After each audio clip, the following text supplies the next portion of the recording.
Well, hey everybody, we've had a bunch of requests to do a video about banjo building, and so we're going to do more than one, of course. This is going to be our first one.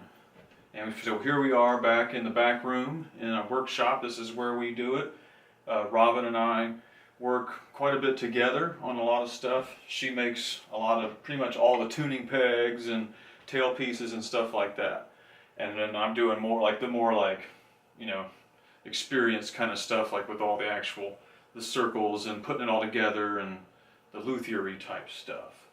But anyhow, but to jump right into it, like how did I get started? How did I build my first banjo? So I did it out of a book. I did it out of this Foxfire book. Foxfire number 3. And this book tells you a bunch of other stuff, but in it you can see, it teaches you how to make banjos and dulcimers.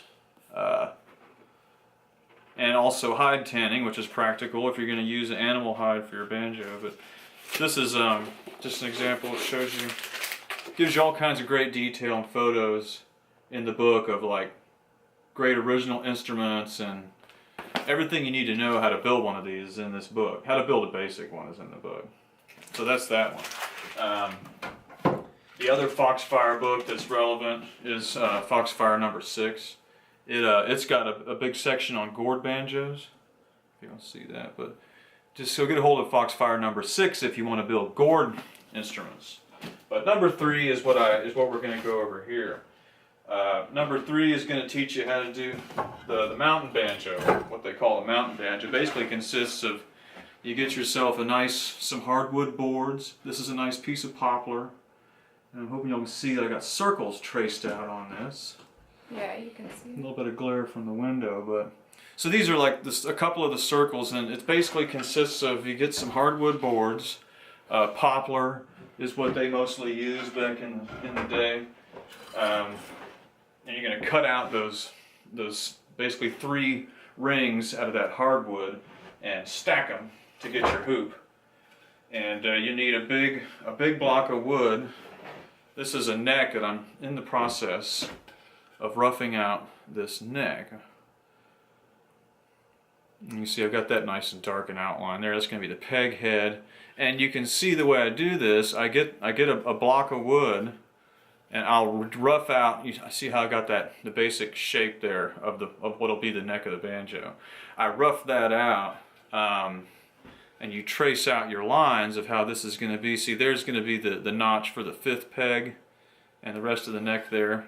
Trace it out, and I'm just working on reducing it slowly, step by step, and we can go over how I do that. But I'm reducing this slowly, step by step, into you can see it's looking more and more like a banjo neck. So that's what I'm working on right now. I want to show y'all too. We'll get into the basic tools in a second. But here's the other pieces, examples of like the tuning pegs that Robin's been carving these. Oh yeah. Yeah. And you start out. Yeah. These are some local black walnut. And is that a maple? Looks like they're both black walnut. Yeah, both black walnut. Those are both black walnut. Here's looks like a piece of maple, and this is sort of what you start with. Get some of that together. I carve that out of a block and start reducing those into tuning pegs.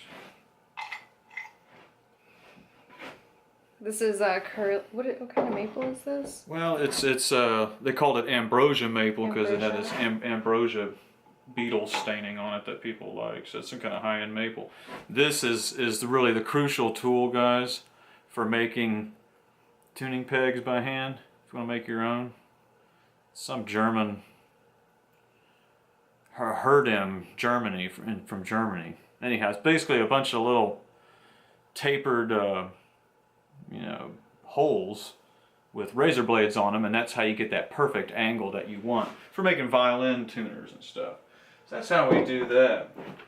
The other piece that we've been knocking out, here's a couple different tail pieces. And these are all black walnut.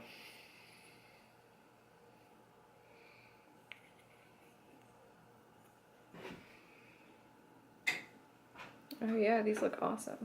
Yeah, can't wait. We're working on them. We're making them now. So that's like some of the pieces that we have going now. And really the only tool, other special tool that you need, besides this little peg shaper thing, the other tool that you need that matches that is this peg hole reamer for making the hole. This is what you use this to drill the hole that matches the taper of this.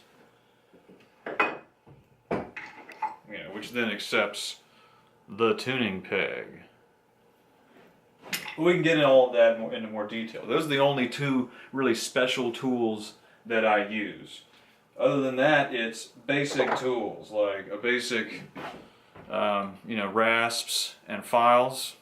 Get as many as you can stand to have laying around. Big ones, little tiny ones. These are a couple medium-sized ones, and just good standard tools that you're going to use all the time. And of course, the other thing that I use a lot, some nice good chisel sets, carbon steel, like actual real chisels, really help. And there's all kinds of videos on the internet about how to sharpen these the right way. And this is the same thing. You're going to want some little tiny ones and some great big ones. And these are a couple of medium-sized chisels that are good to have. Yeah, like sharpening stones. Yeah, you'll need like a good, some sharpening stone kind of things. You can get these in hardware stores and stuff to keep those flush. But yeah, there's all kinds of information about that in books and stuff. The old rawhide hammer, I had to break this out. This is a little tiny rawhide hammer, but I use this thing a lot when you gotta drive something home on like a banjo, for example, and you don't want to mar it up, or when you're doing wood on wood, the rawhide hammer or a rubber mallet really will come in handy. You'd be surprised. Also, you're gonna need a damn wire brush, because all the chiseling and all the filing that you're doing on your files and your rasp, you've got to brush the darn thing off once in a while. So have some wire brushes laying around. All kind of you'll see. But this is a must if you're doing any kind of filing work. The other thing, basic tools that I use, squares. You need a basic like carpenter square. This is what they call a tri-square, because it's got this edge, so you can really do a couple different things with it. But you're going to need a couple different squares, and this is the same thing. You'll want some small ones, maybe with a bubble level comes in handy. I use a little bubble level quite a bit. Let's see. And most of the cutting can really be accomplished with one of these, just a basic back saw. That will make you nice 90-degree squared cuts, and there's all kinds of tricks to getting the straightest cuts that you can get. But that's the good back saw is good to have. And really what a lot of it centers around is this vise. A good medium size to the bigger the vise, the better. I don't really use it. I have a small little vise that I don't ever use. This is the only one I really use. So a good, sturdy, big size vise clamped onto as sturdy of a table as you can put together is crucial. And as you can see, we wound up expanding. We had to get someplace up here to put chisels and stuff, and it's just a little tool apron here that holds a bunch of stuff. More pegs over here, and you probably can see this. I've got quite the collection of C-clamps now over the years. You can use a lot of clamps. And okay, and modern stuff I will use, that I do use. Just standard, a damn drill to put holes in the thing. Otherwise, the other option is a hand auger, which I've got that too, but this is what I use to put holes. I'm not going to use a hand auger all the time. A little Dremel tool is crucial. Any kind of circular tool like that.